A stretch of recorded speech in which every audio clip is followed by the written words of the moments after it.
පහ ශ්‍රේණියේ ශිෂ්‍යත්ව විභාගය ආරම්භ කරගනිමින් ශිෂ්‍යත්ව විභාගයේ ලියන දූ දරුවන්ගේ ඉගෙනුම ඉගැන්වීම් ක්‍රියාවලියට උදව්වක් උපකාරයක් හැටියට සිසු සවිය ප්‍රශ්න පත්‍ර සාකච්ඡාවක් මේ මගින් ඔබ වෙත ඉදිරිපත් කරනවා. මේ සබරගමු පළාත් අධ්‍යාපන දෙපාර්තමේන්තුවේ ප්‍රාථමික අධ්‍යාපන ඒකකය විසින් සංවිධානය කරමින් ඔබට මේ ප්‍රශ්න පත්‍රයට පිළිතුරු ලිවීම, ඒ පිළිතුරු ලිවීමේදී නිවැරදි පිළිතුරු තෝරා ගැනීම, වැරදි වර්ණයන් ඉවත් කර ගැනීම මේ ආදී කරුණු හොඳින් පෙළගස්වා සාකච්ඡා කරන සාකච්ඡාවක් මේ ප්‍රශ්න පත්‍රයේ සම්බන්ධයෙන් මේ විද්වත් මණ්ඩලය සිදු කරනවා ඇති. එයින් මම විශේෂයෙන්ම ප්‍රාථමික අධ්‍යාපන නියෝජ්‍ය අධ්‍යක්ෂතුමාට සහකාර අධ්‍යක්ෂතුමිය ඇතුළු ඒ සම්පත්දායක මණ්ඩලයට විශේෂයෙන් ස්තුතියක් පුද කරනවා.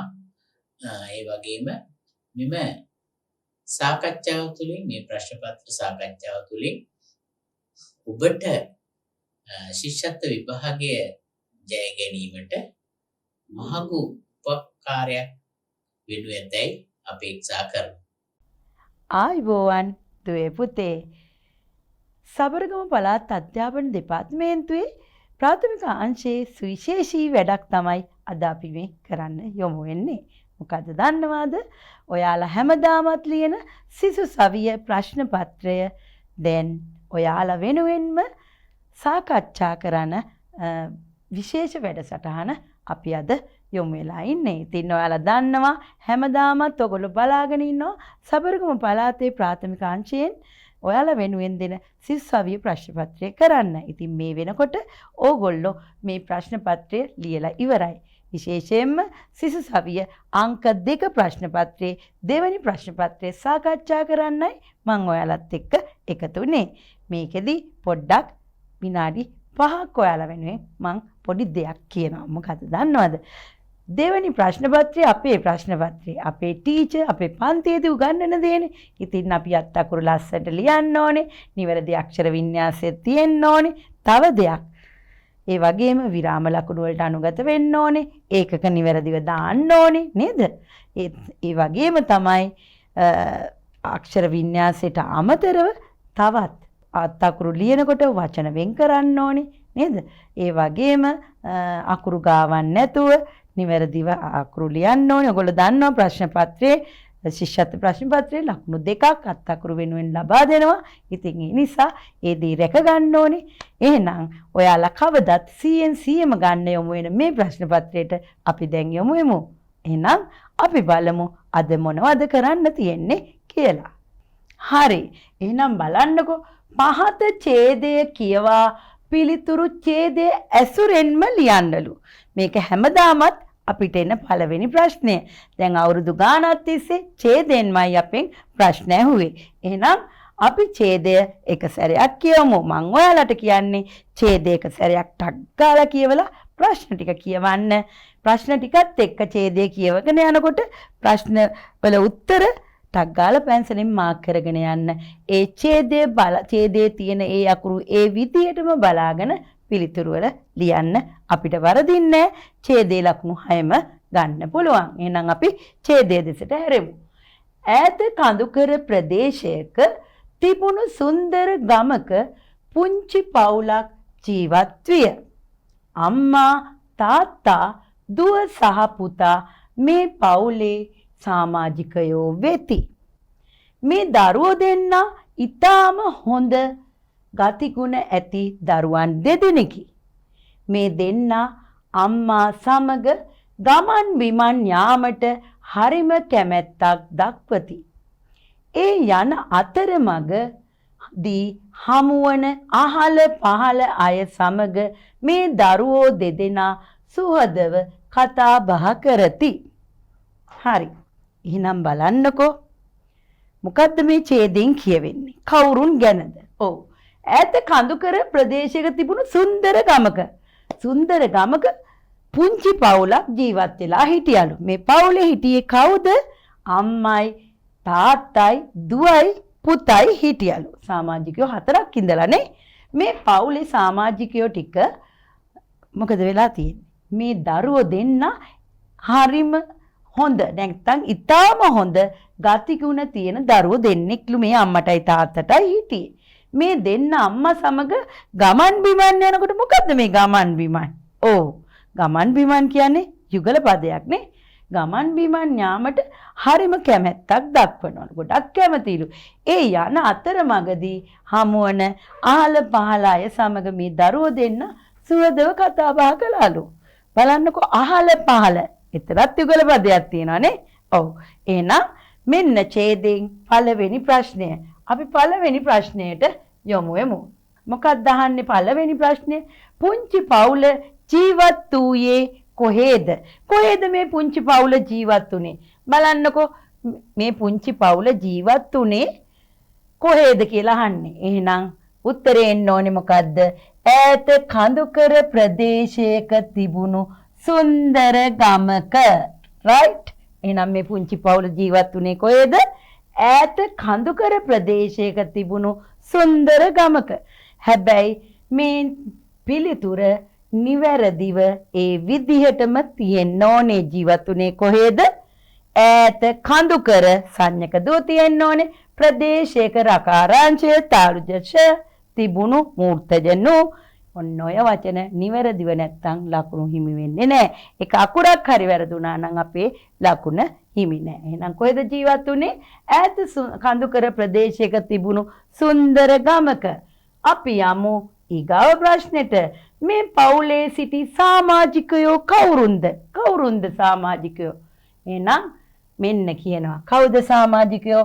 අම්මා, තාත්තා, දුව සහ පුතා. මෙන්න. එහෙනම් පිළිතුර මොකද්ද? අම්මාකම, තාත්තාකම, දුව සහ පුතා. විරාම ලකුණ අනිවාර්යයි. right. අපි එහෙනම් යමු ඒකේ පිළිතුරට. අම්මා, තාත්තා, දුව සහ පුතා. කමා දෙක නිවැරදිව දාන්න ඕනේ. ඡේදයෙන්ම මේ ප්‍රශ්නෙට අපි පිළිතුරු ලියන්නේ ඡේදයේ ඇසුරෙන්ම. එහෙනම් අපි ඊගාව ප්‍රශ්නෙට යමු. දරුවෝ දෙදෙනා කැමැත්තක් දක්වන්නේ කුමකටද? මේ දරුවෝ දෙන්න කැමැත්තක් දක්වන්නේ කුමකටද කියලා අහනවා. බලන්න. මේ දරුවෝ දෙන්නා ඊටාම හොඳ ගතිගුණ ඇති දරුවන් දෙදෙනෙකි. මේ දෙන්නා අම්මා සමග ගමන් බිමන් යාමට හරිම කැමැත්තක් දක්වති. නම් මොකටද කැමති? අම්මා සමග කොහේ යන්නද? ගමන් බිමන් යාමට. එතෙන්ට එනකම්ම පිළිතුර එන්න ඕනේ. එහෙනම් මොකද්ද නිවැරදි පිළිතුර? අම්මා සමග ගමන් බිමන් යාමට. සමග සංඥක තිබ්බත් හරි නැතත් හරි. එතන දෙකම භාවිතා කරනවා. හරි. අපි ඊගාවෙකට යමු. ඡේදයේ සඳහන් යුගල පද දෙකක් ලියන්න. යුගල පද දෙකක් කිව්වහම පුතේ යුගලයක්. එහෙනම් යුගලයක් කියන්නේ දෙකක්. එහෙනම් වචන කීයක්ද? 4ක්. එහෙනම් අපි බලමු. මෙන්න එක යුගල පදයක්. මොකද්ද? ගමන් බිමන්. right? අනිත් එක මොකද්ද? අහල පහල. මේ අහල පහල ගැනත් කියන්න ඕනේ පොඩ්ඩක්. අහල පහල කියනකොට යුගල පදයේදී තන්තජල ඉහළ පහල වුණාම විරුද්ධාර්ථ පදයේදී මොකද්ද වෙන්නේ? මූර්තජ ල. අන්න එක වරද්දන්න එපා. හරි. එහෙනම් මෙතන යුගල පදයේදී අහල පහල දන්තජල වෙනවා. අපි පිළිතුර බලමු එහෙනම්. ගමන් බිමන් අහල පහල. right. අපි යමු ඊගාව ප්‍රශ්නෙට. ඔන්න. ඡේදේ ඉරියඳි වැකිය අතීත කාලයට හරවන්නලු. මෙන්න ඉරියඳි වැකිය. පේනව නේද? මොකද්ද? දරුවෝ දෙදෙනා සුහදව කතා බහ කරති. එතකොට මේක තියෙන්නේ මොන කාලයෙන්ද ඡේදය? වර්තමාන කාලයෙන්.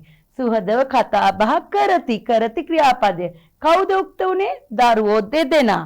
එහෙනම් මේක කොහොමද අතීතයට අපි හරවන්නේ? දරුවෝ දෙදෙනා සුහදව කතා බහ මොකද්ද වෙන්නේ? කළෝය නැත්තම් කළහ. ඔය දෙකම හරි. අපි බලමු. දරුවෝ දෙදෙනා සුහදව කතා බහ කළෝය. යන්න නැත්නම් ඕනේ නැත්තම් කළහ. හැබැයි පුතේ මෙතෙන්දී ඔයාලා එක වකියයිනේ ලියන්නේ. කළෝය තිබ්බොත් නැවතීමේ තිත ඕනේ. කළහ තිබ්බත් නැවතීමේ තිත ඕනේ. වාක්‍යයක් නිසා අනිවාර්යයෙන්ම තිත තිබිය යුතුයි. right. අපි යමු ඊගාව ප්‍රශ්නෙට. සමාජිකයෝ ඉරියැඳි අක්ෂරයේ ඇති පිල්ලම් ලියන්නලු. අපි පිල්ලම් මතකයි අපිට නේද? ඔව්. අපි මොනවද? පිල්ලම් ටික කොහොම අපි එකේ පන්තියේ ඉඳන්ම පහට යනකම් ඉගෙන ගත්තා. මතක ඇති. එහෙනම් යෝ කියන්නේ මොන ශබ්දයද? යෝ කියන්නේ ඕ ශබ්දය. ඕ ශබ්දයේදී යෙදෙන්නේ පිල්ලම් මොනවාද? ඔව් මොකක්ද දෙන්නේ? යාළුවත් ඉන්නවා ළඟ. කවුද? ඔව් කොම්බුව තියෙනවා. එහෙනම් ඊටු ටික සම්පූර්ණ කරමු බලන්න. හරි. එහෙනම් කොහොමද දෙන්නේ? කොම්බුව, කමාව, ඊටු ටික කොහොමද දෙන්නේ? ඇලපිල්ල සහිත හල් කිරීමේ ලකුණ සහිත කියලා එන්නේ එකම පිල්ලම මෙතෙන්දී ඕ ශබ්දයේ විතරයි. අනිත් ඒවාදී අපි සහ කොම්බුව සහ ගායනු කිත්ත, කොම්බුව සහ හල් කිරීමේ ලකුණ, කොම්බුව සහ ඇලපිල්ල. එහෙමනේ අපි කියන්නේ. එහෙනම් මෙතෙන්දී පුතේ නිවැරදිව ලියන්න ඕනේ කොම්බුව, කමාව, ඇලපිල්ල සහිත හල් කිරීමේ ලකුණ මූර්තජන. right. එහෙනම් ඔන්න ලකුණු 6 අපි අරගෙන ඉවරයි. එහෙම නේද? ඔයාලටත් ලකුණු 6න් 6ම ඇති. අපි යමු ඊගාව ටිකට. ප්‍රාණවාචී බහුවචන අතීත කාල ක්‍රියාපදයේ යටින් ඉරක් අඳින්නලු. ප්‍රාණවාචී මොනවද? පණ තියෙන්න ඕනේ. හැබැයි බහුවචන වෙන්න ඕනේ. ඊගාවට අතීත කාල වෙන්න ඕනේ. තුනක් බලන්න තියෙනවා. ප්‍රාණවාචී පණ තියෙන්න ඕනේ. බහුවචනයක් වෙන්න ඕනේ. අතීත කාල වෙන්න ඕනේ. තව දෙයක් කියනවා මේක ක්‍රියාපදයක් වෙන්නත් ඕනේ නේද? එහෙනම් නැටුවාය අතීත කාලේ එක වචන ස්ත්‍රීලිංග ක්‍රියාපදයක් නේද? අපි ලියන්නේ නංගී ලස්සනට නැටුමක් නැටුවාය. right. නැටුවේය කිව්වොත් අතීත කාල පුරුෂලිංග ඒක වචන ක්‍රියාපදයක්. ගොවියා කුඹුර කෙටුවේය. මෙතන නැටුවේ මල්ලි ලස්සන නැටුමක් නැටුවේය නේද? එහෙනම් ඔන්න නැටුවෝය. නංගිලා ලස්සන නැටුමක් නැටුවෝය.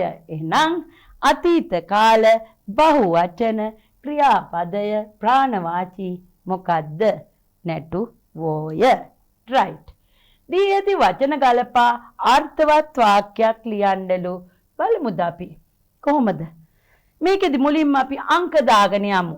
මොන ගමරාලද? right. විශේෂණ පදයක් එක්ක ඇවිල්ලා. 1 පොඩි. පොඩි ගමරාල මොනවද දුන්නේ අපට? අපට 3 පොඩි ගමරාල අපට 4 වෙනි එක කබල් ඔරුවකුත් 6 ගල්වන් ගෙඩියකුත් දුන්නේය. හරිද බලන්න. පොඩි ගමරාල අපට කබල් ඔරුවකුත් ගල්වන් ගෙඩියකුත් දුන්නේය. බලන්න හරිද කියලා අපි. පොඩි ගමරාල අපට කබල් ඔරුවකුත් ගල්වන් ගෙඩියකුත් දුන්නේය. හරි නේද? නැවතීමේ තිත තියන්න ඕනේ.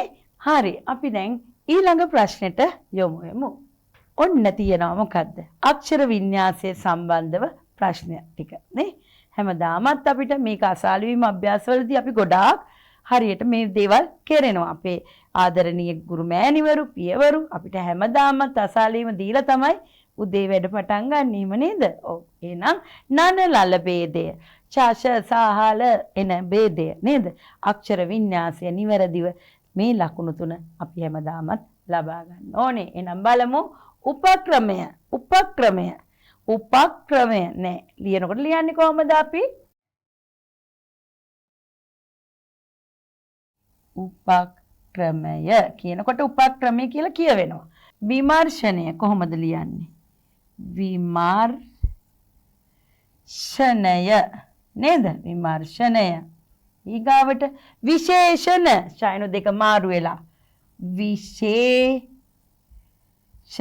මුර්ධ ශ සමග යන්නේ හැම විටම මූර්ධජ න. තාලුජ ෂ සමග යන්නේ දන්තජ න. නේද? එහෙනම් අපි දැන් බලමු අපේ පළවෙනි එකේ හරිම උත්තරේ මොකක්ද කියලා. එහෙනම් හරි උත්තරේ ප්‍රදර්ශනය නේ. එහෙනම් අපි යමු ඊගාව වචනෙට අපේ. මොකක්ද ඊගාව වචනය? බලමු. මර්ධනය, ගංගාව, ආපන ශාලාව, කාර්යාලය. මර්ධනය වැඩි කරනවා කියනකොට පුතේ වර්ධනය. එහෙනම් වර්ධනය කියනකොට මහ ප්‍රාණද. මර්ධනය නැති කරනවා අඩු කරනවා. එහෙනම් අල්ප ප්‍රාණද. එහෙනම් මෙතන බලන්න මර්ධනය කියනකොට වර්ධනය කොහොමද ලියන්නේ? වර්ධනය මහ ප්‍රාණද, මර්ධනය අල්ප ප්‍රාණද. ඔන්න ඔය දෙකේ වෙනස හඳුනා ගන්න ඕනේ. ගංගාව සංඥක වෙන්නේ මේ බිඳුව තමයි අවසානයේට ගඟ කියනකොට ලියනකොට සංඥක වෙන්නේ. එහෙනම් අපි ගංගාව කියනකොට සංඥක එන්නේ. ගඟ කියනකොට සංඥකය එනවා නේද? ආපන ශාලාව වෙනස් වුණා. මේ ආපන ශාලාව આવොත් කොහොමද? මෙතන සුරා සැල්මී නයන්න આવොත්. මූර්ධජ න ආපන ශාලාව આવොත් තමයි අපි ඔය කන්න යන්නේ බත් එහෙම උදේට දවල්ට හවසට ඒ ආපන ශාලාව. එහෙනම් මෙතන ආපන ශාලාව කියලා ලියන්නේ කොහොමද? ආපන ශාලාව වචන දෙකක්. එහෙනම් නිවැරදි පිළිතුර මොකද්ද? එන්නේ මෙතෙන්ට කාර්යාලය. right. අපි යමු ඊගාව වචන ටික බලන්න. බලන්නකෝ මොන වචන ටිකද තියෙන්නේ කියලා. විස්මය. පුතේ විස්මයද විස්මයද හරියට කියනකොට කියවෙන්නේ? ඔව් මේ වචනය වැරදි. එහෙනම් මොන ශයන්නද එන්නේ? තාලුජ ෂද දන්තජ නද. විස්මය දන්තජ ස. වීරෝධාර නෙමෙයි වීරෝදාර. වීරෝදාර වීරෝදාර කියන එකනේ. කළු පාට කළු පාට. එහෙනම් කළු පාට මූර්තජ ලු නේ. එහෙනම් මේකේ නිවැරදි පිළිතුර මොකක්ද අපිට ගන්න වෙන්නේ? බලමු අපි. එහෙනම් මේකේ නිවැරදි පිළිතුර මොකක්ද? නිශ්ශබ්ද. හරි නේද? ඔව්. එහෙනම් අපි යමු ඊගාව ප්‍රශ්න ටිකට. ඔන්න ලකුණු 5න් 5ම ගන්න පුළුවන් ප්‍රශ්න ටිකක්. මතකද?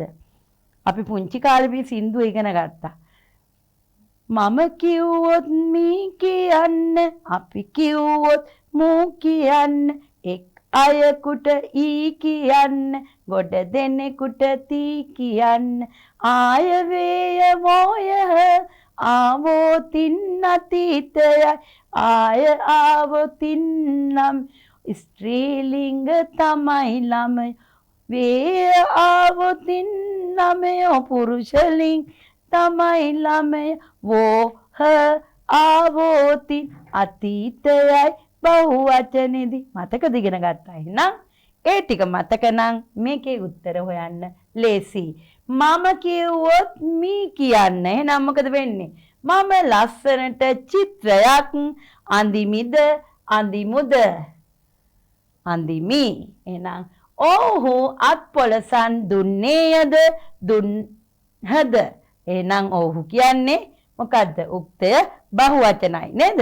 එහෙනම් ආඛ්‍යාතය නැත්තම් ක්‍රියාපදයක් බහුවචන විය යුතුයි. එහෙනම් මොකක්ද දෙන්නේ? ඔහු අත්පොලසන් දුන්හ. ඊගාවට ගංගා පහලට ගලා බසීද බසිතිද?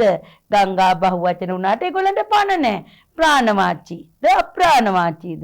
අප්‍රාණවාචී. එහෙනම් අප්‍රාණවාචී බහුවචනයක් උක්ත වුණත් ක්‍රියාපදය මොකද වෙන්න ඕනේ? ඒක වචනෙන් තැබිය යුතුයි. එහෙනම් ගංගා පහලට ගලා බසී. ඇය ගීත ගායනා කළේයද කළායද? ඇය කියන්නේ ස්ත්‍රීලිංග උක්තයක්, ඒක වචනයි. මේක පුරුෂලිංග ක්‍රියාපදයක් නේද? මේක ස්ත්‍රීලිංග ක්‍රියාපදයක්. එහෙනම් මොකද වෙන්නේ? ඇය ගීත ගායනා කළාය. වෛද්‍යවරු රෝගීන් පරීක්ෂා කරතිද කරයිද? වෛද්‍යවරු උක්තයි බහුවචනයි. එහෙනම් මොකද්ද එන්නේ?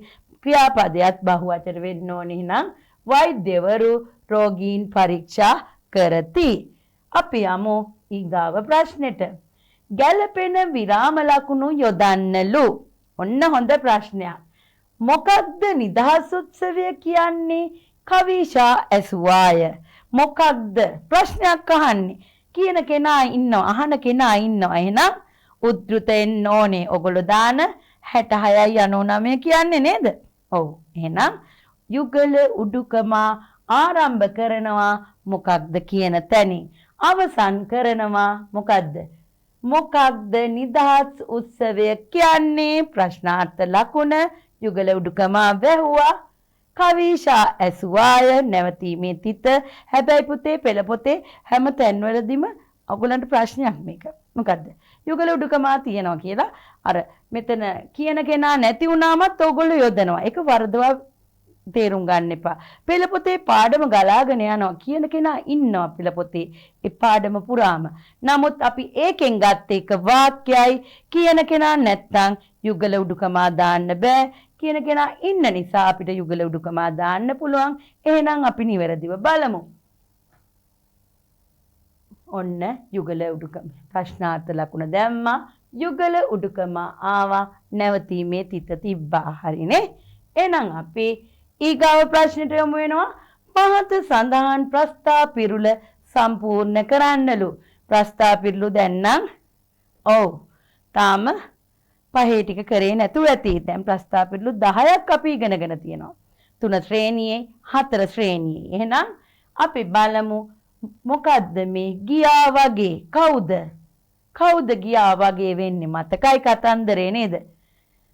මතකයි නේද? ඔව් මතකයි. මොකද උනේ? අපිට අතීතේ මතක් වෙනවා. කවුද? කවුද මතක් වෙන්නේ? ඔව් ආවා බටහිර ජාතීන් 1505 දී පරංගි නේද? පෘතුගීසීන්, ලන්දේසීන්, ඉංග්‍රීසීන් අපේ රට යටත් කරගත්තා. එහෙනම් ඒ කතාව තමයි පරංගින් කෝට්ටේ අල්ලන්න යන්න කලින් අපේ අය කෝට්ටේ රාජධානියට ඉක්මනින්ම කෙටි පාරකින් ගිහිල්ලා මොකද කළේ? පණිවිඩය රජතුමාට දුන්නා. මේ පෘතුගීසීන් යවුවා රවුම් පාරකින් නේ. හරියට මොකද්ද දුර පාරක් මොකද්ද ඔයගොල්ලෝ කියන්නේ කියලා අදහස කියමු බලන්න. ඔව් එහෙනම් තේරුම අපෙන් ඇහුවේ පරංගියා කෝට්ටේ ගියා වගේ නේ. හරි අපි එහෙනම් ඊගාවෙකට යමු. පහත සඳහන් ප්‍රස්තා පිරුලෙහි අදහස ලියන්නලු. කැකිල්ලේ රජ්ජුරුවන්ගේ නඩු තීන්දුව වගේ මේ රජ්ජුරුව හරිම අපූරුයි. දුන්නේ කොහොමද නඩු තීන්දුව නේද? මතකද? මේ ගම් වතුර ගැලුවාම එහෙම වලං අන්තිමට කලය හදපු මිනිස්සයාගේ කලේ කට ලොකු වුණ නිසා තමයි මේ උවදුර වුණේ කියලා අන්තිමට මොකද වුනේ? නිවැරදි කෙනා තමයි රජතුමා දඬුවම් කළේ. එහෙනම් හරියට තීන්දුව දුන්නේ හරි තීන්දුවක්ද වැරදි තීන්දුවක්ද? මතක ඇති කතාව. එහෙනම් අපි බලමු මොකද්ද කැකිල්ලේ රජ්ජුරුවන්ගේ නඩු තීන්දුව වගේ කියන්නේ? තීරණ ගැනීමේදී බුද්ධිමත් ලෙස කටයුතු නොකර නුසුදුසු තීරණ ගැනීම. තීරණ මූර්තජන රයනට පස්සේ මේ මතකයිනේ. එහෙනම් තීරණ ගැනීමේදී නවති වචනේ කියමු. තීරණ ගැනීමේදී බුද්ධිමත් ලෙස කටයුතු නොකර නුසුදුසු තීරණ ගැනීම. ඒ නිසා තමයි රජතුමාගේ නුසුදුසු තීරණ වැරදි බවේ කතාවෙන් අපිට පෙන්වුම් කළේ. එහෙනම් අපි ඊගාව ප්‍රශ්නෙට යමු. පහත සඳහන් වාක්‍ය අතීත කාලයට හරවා ලියන්නලු. අක්කා ලස්සන ගවුමක් මිලදී ගනී වර්තමානයෙන් තියෙන්නේ. එහෙනම් කොහොමද ලියන්නේ අපි? අක්කා ලස්සන ගවුමක් මිලදී ගනී නම් ගත්තා කියන එක ලියනවා. ගත්තා ය right. ඔන්න එහෙනම් අක්කා ලස්සන ගවුමක් මිලදී ගත්තාය. right. අපි ඊගාව ප්‍රශ්නෙට යමු. රවුම තුල ඇති අක්ෂර යොදා පහත වගුව පුරවන්නලු. අපි දෙකේ පන්තියේ ඉඳන්ම 1 2 3 4ට එනකම්ම මේ අක්ෂර ඉගෙන ගත්තා. ලියන්න. මධ්‍ය අක්ෂර, අවරෝහණ අක්ෂර, ආරෝහණ අක්ෂර. මධ්‍ය අක්ෂර කියන්නේ රූලේ මැද ලියනවා. ආරෝහණාක්ෂර රූලෙන් උඩට යනවා අවරෝහණාක්ෂර රූලෙන් යටට යනවා. මතකයිනේ නේද? එහෙනම් මේ රවුම තුල තියෙනවා දයන්න, උයන්න, ගයන්න, රයන්න, කයන්න. ඒක මේ වගුව තුල දාන්න තියෙන්නේ. අපි බලමු එහෙනම් කොහොමද එන්නේ කියලා. ඔන්න මධ්‍යාක්ෂර රූල මැද ලියන ගයන්න, තයන්න අකුරු දෙක ආවා. ඊගාවට බලන්න. අවරෝණ අක්ෂර රූලෙන් යටට යන ඒවා උයන්න, දයන්න. එහෙනම් ඊගාවට බලන්න එකයි ආරෝහණ අක්ෂර තියෙන්නේ රූලෙන් උඩට යන ඒවා රයන්න. හරි නේද? ඔව්. මෙතන එහෙනම් 1 2 3යි ලකුණු තුනම ගන්න ඇතිනේ. එහෙනම් අපි බලමු ඊගාව ප්‍රශ්නේ. පහත යුගල පදය සම්පූර්ණ කරන්නලු. ගෙවල් මොකද්ද? දොරවල්. හරිනේ. එහෙනම් අපි ඊගාව ප්‍රශ්නෙට යමු. මොකක්ද අහන්නේ? සුදුසු ස්ත්‍රීලිංග පදය ලියන්නලු. මතකයි ස්ත්‍රීලිංග පදත් ගැහැණු පදය පිරිමි පදය කියලා අපි 1 2 පන්ති වලදී ඉගෙන ගත්තා. ඊට පස්සේ 3 4 5ට එනකොට ස්ත්‍රීලිංග පද 25ක් අපි ඉගෙන ගත්තා. මෙතෙන්දී අපි හොඳට මතක තියාගන්න ඕනේ අකුරු ලියනකොට නිවැරදි වෙන්න ඕනේ. ගිරවාණං ගැහැණු චරිතෙත් සතාට අපි කියනවා ගිරවි. මොකක්ද එතකොට? කොටියාණං කොටි දෙන, සිංහයාණං සිංහ දේනුව. එතකොට මහ ප්‍රාණ ද සිංහ දේනුව, කොටියා කොටි දෙන, අල්ප ප්‍රාණ ද. ඔන්නවා තමයි අපිට වරදින්නේ. එහෙනම් අපි බලමු. නළුවා මූර්තජල නිලිය. සුදුසු බහුවචන පදය ලියන්නලු. උදැල්ල, උදලු. හරි. එක් එක් රූපයට ගැලපෙන ඉංග්‍රීසි වචනය දී ඇති කොටුව තුල ඉංග්‍රීසි අකුරෙන්ම ලියන්නලු. බලන්නකෝ. මිදි පොකුරක් තියෙන්නේ. මොනවද මිදි වලට අපි කියන්නේ? ඔව් grapes. බලමු ස්පෙලින්ස්. GRAPES. GRAPES. ice cream කන්න නම් ආසයි. ICECREAM. ice cream. ඔයගොල්ලෝ සිංහල වචනේ හරියටම ලියනවා නම් හිම කිරණ නේද? නමුත් අපි ice cream කියලා ඔන්න මේකට සිංහලෙන් ලියනකොට අපි යන්නේ හිම කිරණ කියලා. එහෙනම් ice cream ICECREAM. right. එහෙනම් ඔන්න ඉංග්‍රීසි ලකුණු දෙකක් අපි ගත්තා නේද? තව 4ක් තියෙනවා ඉංග්‍රීසි වලට. ඔන්න එක් එක් ඉංග්‍රීසි වචනය සඳහා යෙදෙන සිංහල වචනය ලියන්නලු.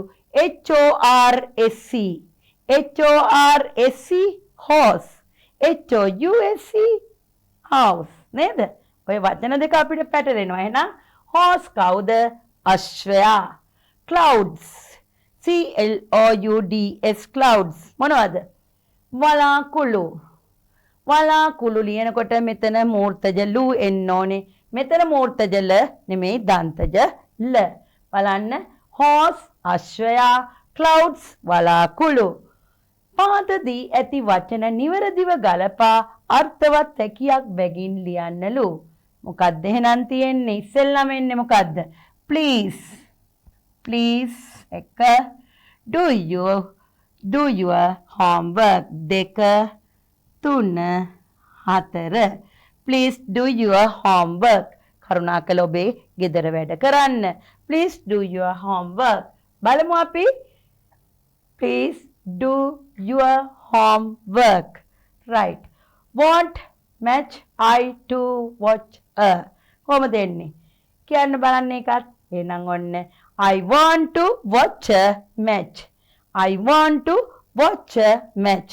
මට match එකක් බලන්න ඕනේ නේද? I want to watch a match. right. අපි එහෙනම් බලමු පුතේ ඊළඟ ප්‍රශ්නය. තාමරිප්පු යන දෙමළ වචනය සඳහා යෙදෙන සිංහල වචනය ලියන්නලු. තාමරිප්පු මලක් ගැන තමයි අහන්නේ. ඔව් මොන මලද? නෙළුම් මල. right.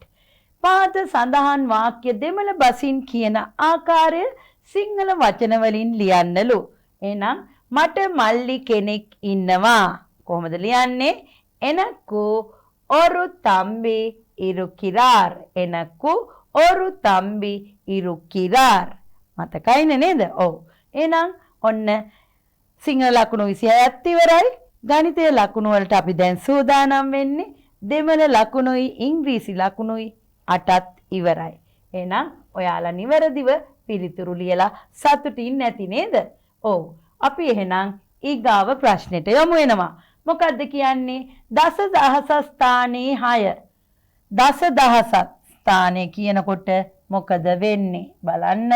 ස්ථාන කීයක්ද? ඔව්. ස්ථාන 5ක් එන්න ඕනේ. ස්ථාන 5ක් එන්න ඕනේ. 1යි 2යි 3යි 4යි 5යි. දසදහස ස්ථානයේ මෙන්න දසදහස ස්ථානයේ දහස ස්ථානයේ මෙතන 100 ස්ථානය, මෙතන 10 ස්ථානය, මෙතන 1 ස්ථානය. ඔන්න එහෙනම් දසදහස ස්ථානයේ 6, 10 ස්ථානයේ 5, 100 ස්ථානයේ 3, 1 ස්ථානයේ 8, දහස ස්ථානයේ 4 වන සංඛ්‍යාවේ සංඛ්‍යා නාමය ලියන්නලු. එහෙනම් 64358 ස්ථානීයගේ අනුව වෙන්වෙන්ව ලියන්න ඕනේ. නම් අපි බලමු 64000 දසදහස ස්ථානයේ දහස ස්ථානයේ 100 ස්ථානයේ 10 ස්ථානයේ 1 ස්ථානයේ නම් 64358 හරි නේද? එහෙනම් අපි යමු ඊගාව ප්‍රශ්නෙට. රවුම් කළ සංඛ්‍යාවේ ස්ථානීය අගය. ඔන්න ඔතන පටලව ගන්න එපා පුතේ. මේ බලන්න අපි මෙහෙම ලිව්වොත් මෙම සංඛ්‍යාවේ නිරූපිත අගය. එහෙනම් නිරූපිත අගය කියනකොට රවුම් කළ සංඛ්‍යාවේ 100 ඒවා 7 700යි. 1 ඒවා 2 2යි. 10 ඒවා 4 40යි. 100 ඒවා 7 700යි. 10 ඒවා 6 6000යි.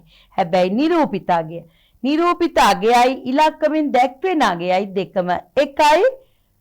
ස්ථානීය අගය කියනකොට ස්ථානයට හිමි අගය. මේක එතකොට කොහොමද වෙන්නේ? 1 මේක 10 මේක 100 මේක 1000. එහෙනම් මේ සංඛ්‍යාව තියෙන්නේ 1 ස්ථානෙත් නෙමෙයි 10 ස්ථානෙත් නෙමෙයි 100 ස්ථානෙත් නෙමෙයි. කොකද තියෙන්නේ? දහස ස්ථානේ. එහෙනම් රවුම් කළ සංඛ්‍යාවේ ස්ථානීය අගය 1000. right. අපි යනවා ඊගාව ප්‍රශ්නෙට. පහත සඳහන් සංඛ්‍යාවේ පෙර හා පසු සංඛ්‍යාව හොයන්නලු. 40000ට එකක් එකතු කරන්න, 40000න් එකක් අඩු කරන්න. එහෙනම් 40000ට එකක් එකතු කළාම පසු සංඛ්‍යාව වෙනවා. 40000ට එකක් අඩු කළාම පෙර සංඛ්‍යාව වෙනවා. ඔන්න එහෙනම් බලන්න 39999 40000 40001. ඔන්න එහෙනම් 40001.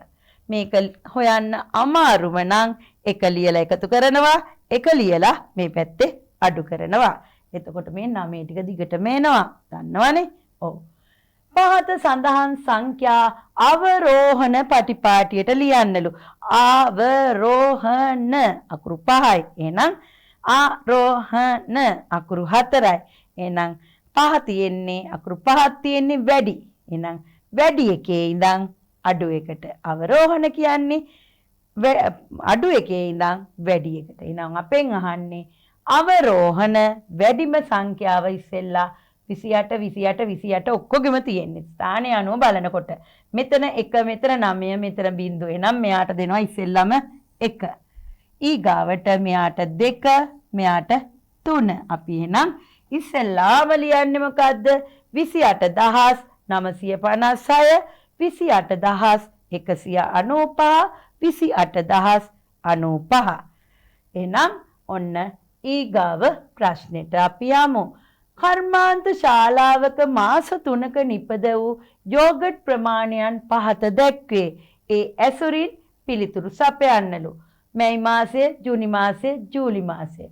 අපෙන් අහනවා මාස 3ේම නිපද වූ යෝගට් ප්‍රමාණය කොපමණද කියලා. එහෙනම් අපි මොකද කරන්නේ? 2438ට 3564යි 4180යි එකතු කරනවා. හරි එකතු කරන්න පටන් ගමු. 8යි 4යි 12න් 2 එකක් ඉතිරි 3යි 1යි එකක් ඉතිරි 3යි 1යි 4යි 4යි 6යි 10යි 10යි 8යි 18න් 8 එකක් ඉතිරි 4යි 1යි 5යි 5යි 10යි 1යි 11යි එකක් ඉතිරි 2යි 1යි 3යි 3යි 6යි 4යි 10යි ඔන්න එදින මැයි මාසේ නේද මැයි ජූනි ජූලි මාස 3ේම නිපද වූ මුළු යෝගට් ප්‍රමාණය 10182යි 10182යි අපි ඊළඟ ප්‍රශ්නෙට යමු මැයි මාසයට වඩා ජූලි මාසේ නිපද වූ යෝගට් ප්‍රමාණය කොපමණද කියලා අහන්නේ වඩා කිව්වම වෙනස එහෙනම් අඩු කරන්න ඕනේ එහෙනම් අපි බලමු මැයි මාසයට වඩා කිව්වම මැයි අඩුයි ජූලි මාසේ වැඩි එහෙනම් ජූලි මාසේ 4180න් 2438ක් අපි අඩු කරනවා අඩු කරමු බලන්න 10න් 8ක් බෑ යාළුවා දුන්නා 0.8ක් බෑ යාළුවා දුන්නා 10න් 8ක් 2යි මෙයා 7 වෙනවා 7න් 3ක් 4යි මෙයා 1යි මෙයාට දෙන්න ඕන උනේ නෑනේ එහෙනම් 11න් 4ක් කීයද 7යි 3න් 2ක් මෙයා 3 වුණා 3න් 2ක් 1යි එහෙනම් යෝගට් වල වෙනස කීයද 1742යි ඔයාලට ආවද උත්තරේ එන්නේ නැති නේද ඔව් දැන් ගෙදර ඉඳන් බලාගෙන ඇතිනේ උත්තර එන්නේ නැති සතුටුත් ඇති පහත සංඛ්‍යා රටා තේරුම්ගෙන හිස්තැන් පුරවන්නලු අපි බලමු සංඛ්‍යා රටා මොකද කරන්න ඕනේ මුලින්ම පොදු අන්තරය හොයාගන්න ඕනේ වෙනස මේ දෙකෙන් වෙනසක් හොයාගමු 85 94 එහෙනම්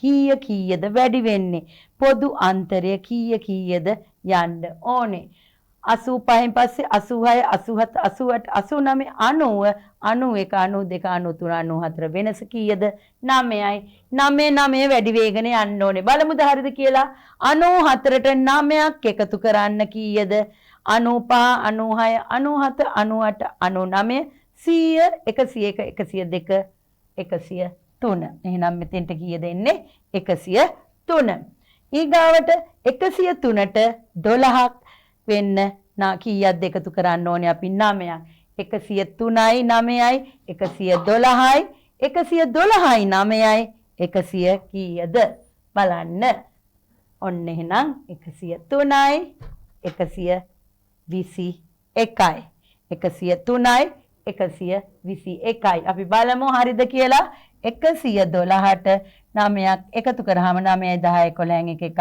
ඉතිරි 1යි 1යි 2යි 121 හරි හරි නේද එහෙනම් ඊගාව සංඛ්‍යා රටාව අපි බලමු මොකද්ද තියෙන්නේ කියලා 133 140 147 154 පොදු අන්තරය හොයාගමු පොදු අන්තරය කීයද එන්නේ බලන්න පොදු අන්තරය කීයද එන්නේ කියලා බලමු අපි 133ට කීයක් එකතු කරන්න ඕනේ 240 වෙන්න 34 35 36 37 38 39 40 එහෙනම් 7ක් 140ට 7ක් 147යි 147ට 7ක් 154යි 154ට 7ක්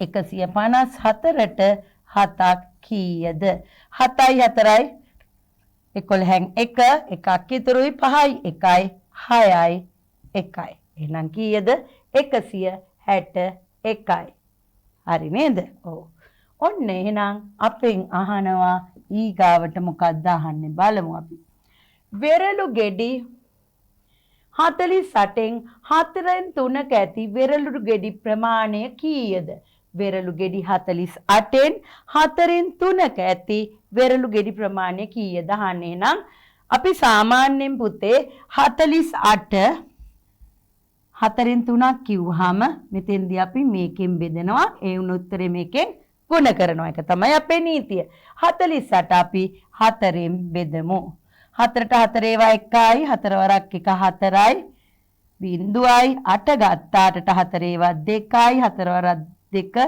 8යි 8න් 8ක් බිංදුවයි. එහෙනම් 12 ගොඩවල් කීයක්ද? 12 වරක් 3 36යි නේද? එහෙනම් 48න් 4න් 3ක ඇති වෙරළු ගෙඩි ප්‍රමාණය කීයද පුතේ ආවේ? 48 බෙදුවා 4න් 12යි. 12 ගොඩවල් 3ක් කීයද? 36යි. පාට කළ කොටස මුළු රූපයෙන් භාගයක් ලෙස දක්වන්නලු. අපි ගණන් කරමු කොටු කීයද ඔක්කොම ටික කියලා. 1 2 3 4 5 6 7 8 9 10. පාට කරපු කොටස මුළු රූපයෙන් කීයක්ද? කොටු 10ක් තියෙනවා.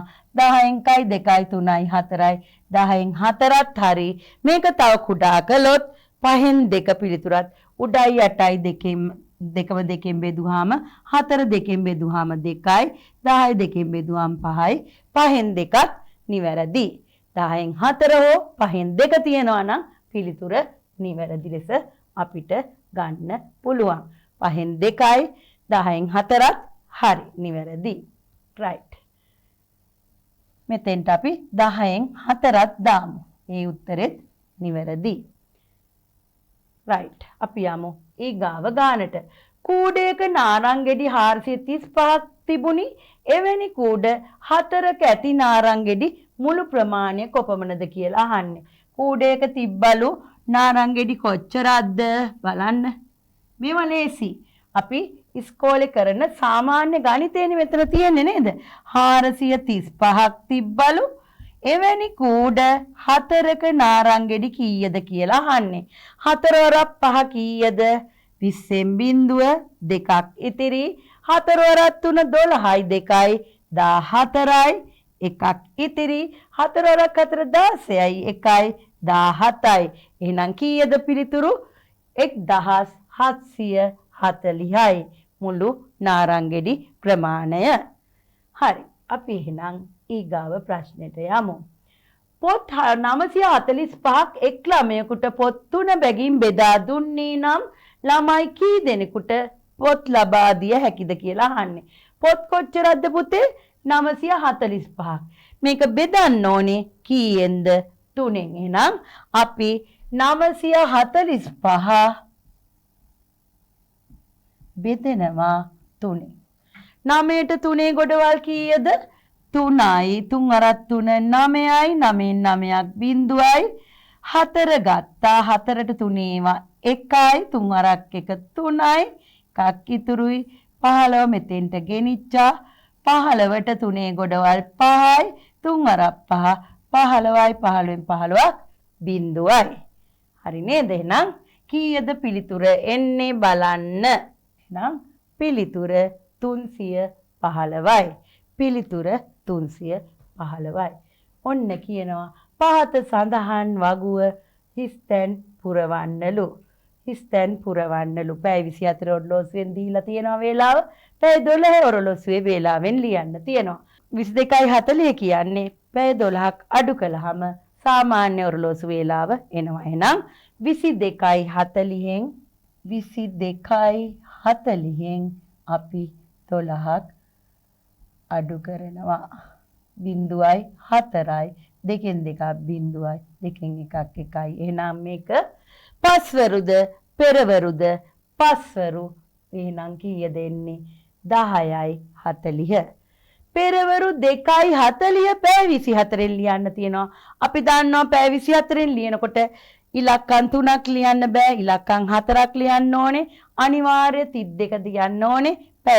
පැය කියලා ලියන්නේ. එහෙනම් පෙරවරු 2:40 කියන්නේ පාන්දර 2:40.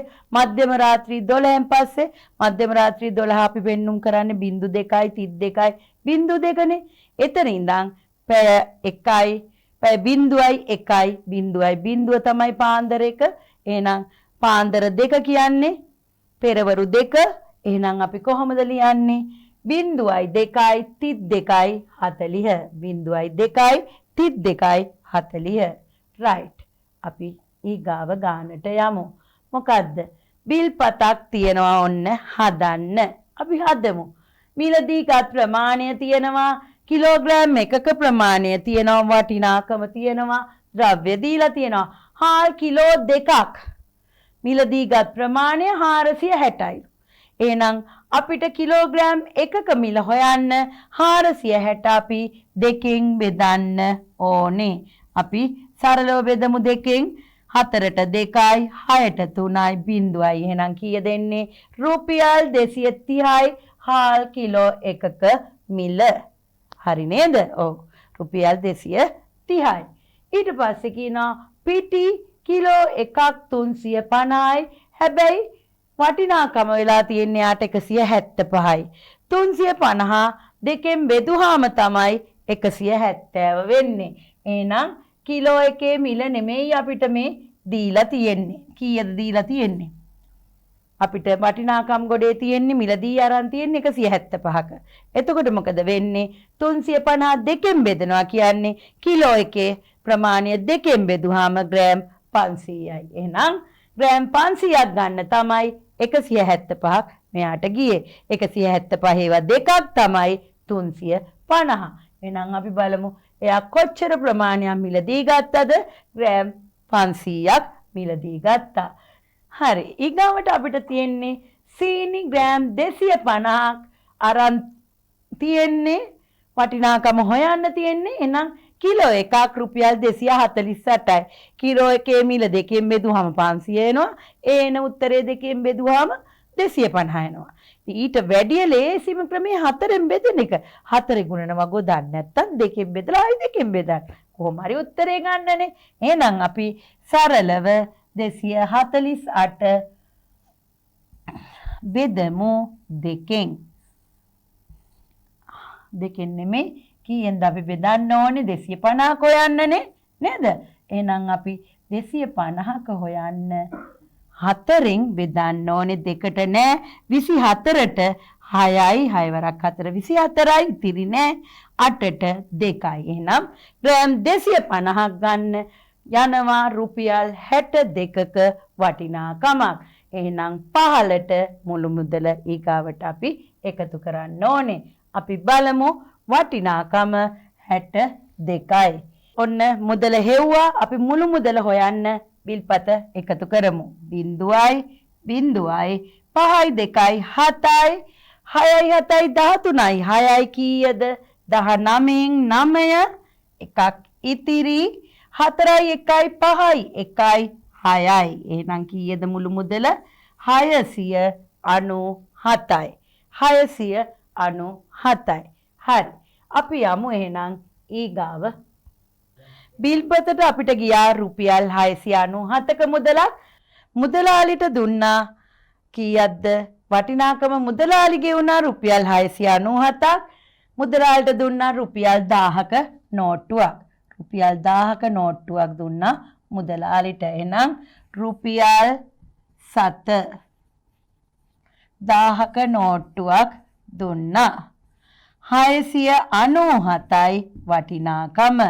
ඉතුරු මුදල හොයමු. 0යි 0යි මෙයා මෙහෙම ඇවිල්ලා මෙහෙම ආව. පළවෙනියා 10ක් වෙනවා. ඊගාවට එන සෑම බිඳුවක්ම 9යි 9යි වෙනවා. එහෙනම් 10න් 7ක් 3යි 9න් 9ක් බිඳුවයි. මෙයා එතකොට කීයද වෙන්නේ? 9න් 6ක් 3යි රුපියල් 303යි. එහෙනම් ඉතිරි මුදල රුපියල් 303යි. අපි යමු ඊගාව ප්‍රශ්නෙට. පහත සඳහන් ඝන වස්තු වල නම් ලියන්නලු. තාම අපි ඝන වස්තු පාඩම පාසලේ කළේ නැහැ. එහෙනම් ඝන වස්තු අපි දාර ශීර්ෂ මුහුණත් හොයන්න තාම ගියේ නෑ. ඒ නිසා ඝන වස්තු වල නම් 4 පන්තියේදී අපි ඉගෙන ගත්තා. පහත සඳහන් ඝන වස්තු වලනේ නම් ලියන්න ඕනේ. මේ මොකද්ද? පැති 6කින් සමචතුරස්‍රාකාර පැති 6කින් සැදුම්ලත් ඝන වස්තුව. මේක වක්‍ර මුහුණත් දෙකක් තියෙනවා නේද? වක්‍ර දාර දෙකයි මුහුණත් දෙකක් තියෙනවා. එහෙනම් මෙයා මොකද්ද? මෙයා මොකද්ද කියලායි අපිට ලියන්න තියෙන්නේ. මේ කවුද කියන්න බලන්න. මෙයා හරි හතරස් පෙට්ටිය කියලා අපි පුංචි කාලේ ඉගෙන ගත්තේ. මොකද්ද? ඝනකය. අර රූප සටහනේ තියෙන ඝන වස්තුව සිලින්ඩරය නේ. එහෙනම් ඔන්න ඒ දෙකත් අපි ඉවර කළා. ගණිතය ටිකේ අවසාන ගානට අපි දැන් යමු වෙන්නේ. සනුරට කිලෝමීටර් 15ක දුරක් යා යුතු විය. ඔහු එයින් කිලෝමීටර් 12යි මීටර් 750ක දුරක් බස් රථයෙන් ගිය අතර ඉතුරු දුර ත්‍රිරෝද රථයෙන් ගමන් කළේය. ඔහු ත්‍රිරෝද රථයෙන් ගමන් කළ දුර කොපමණද කියලා අහන්නේ. එහෙනම් අපිට කිලෝමීටර් 15න් කිලෝමීටර් මීටර් කියලා දාගත්තා. 15යි 0.3 දැම්මා. 12යි 750 අඩු කළා.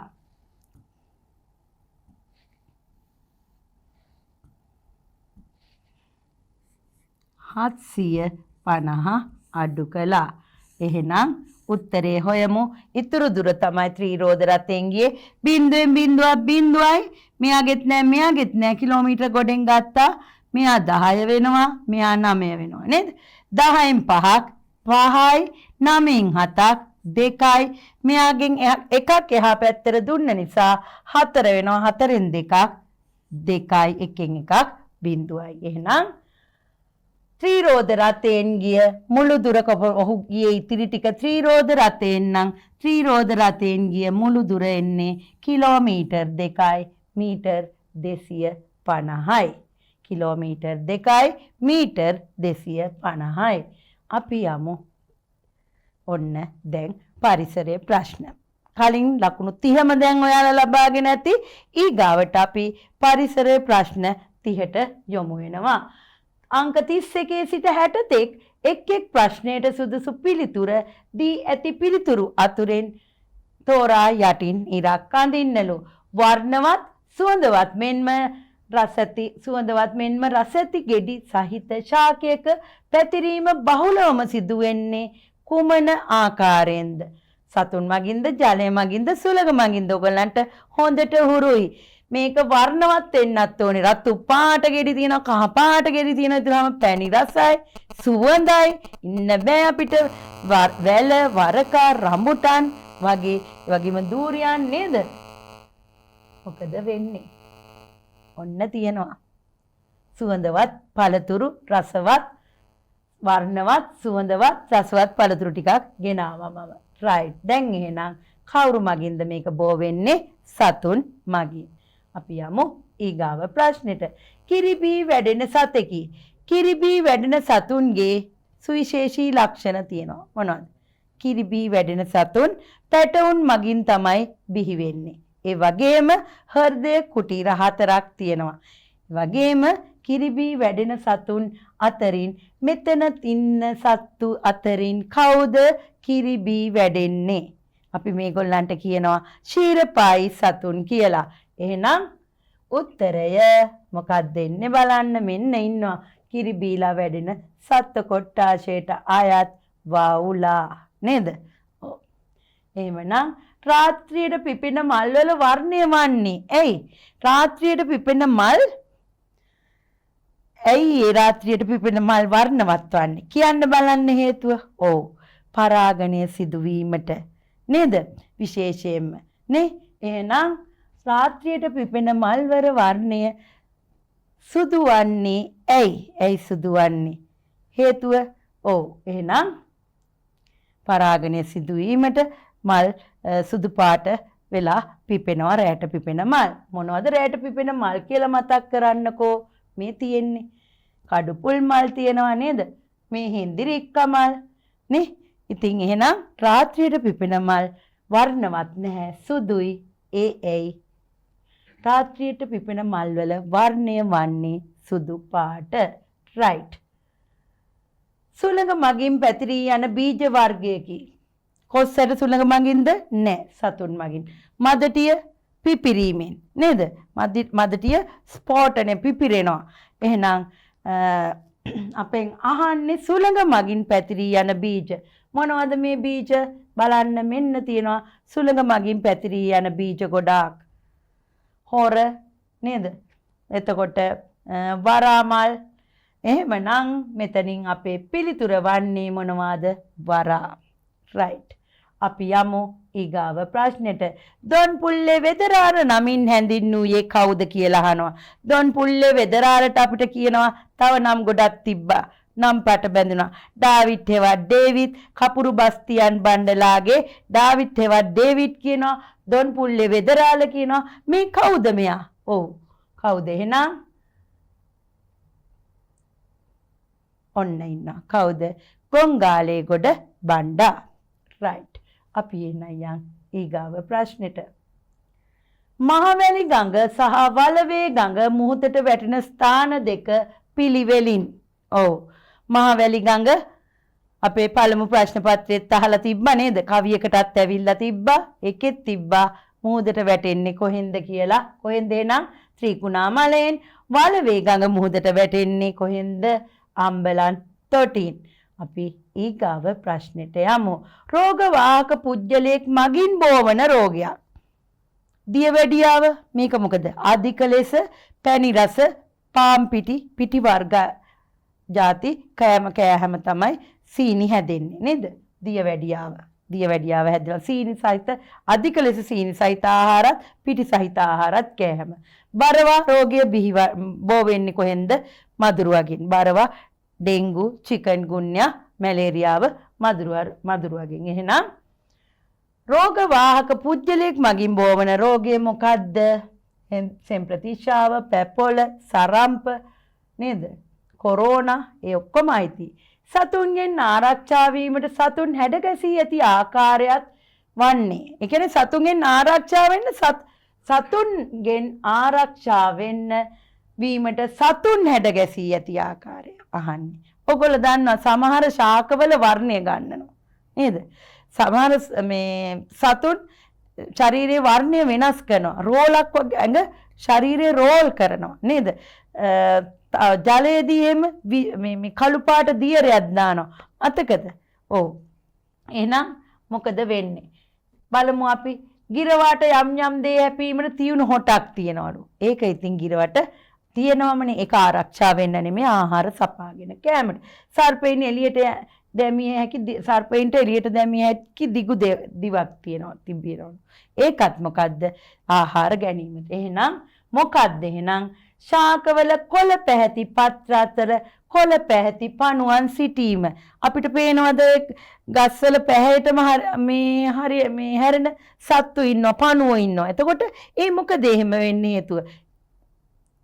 ආරක්ෂා වෙන්න. එහෙනම් සතුන්ගෙන් ආරක්ෂා වීමට සතුන් හැඩගැසී ඇති ආකාරය තමයි ශාකවල පැහැය ගැනීම. සමහර ශාකවල දුඹුරු පාටට අපිට නිකන් මෙහෙම ඉස්සිලා පේනවා. අපි හිතන්නේ එතන මේ ඒ ශාකයේ හැඩය කියලා නෑ. සමහර වෙලාවට ඒ ශාකයේම හැඩය ගන්නවා ඒ සත්තු. එහෙම අපි දැකලා තියෙනවා. එහෙනම් මේකේ පිළිතුර අංක 1. අපි ඊගාව ප්‍රශ්නෙට යනවා. ගෙවත්තට පැමිණෙන පක්ෂියෙකු වෙන ඇටි කුකුලා. මෙන්න මේක තමයි සත්තු නිරීක්ෂණය කරන්න කියන්නේ.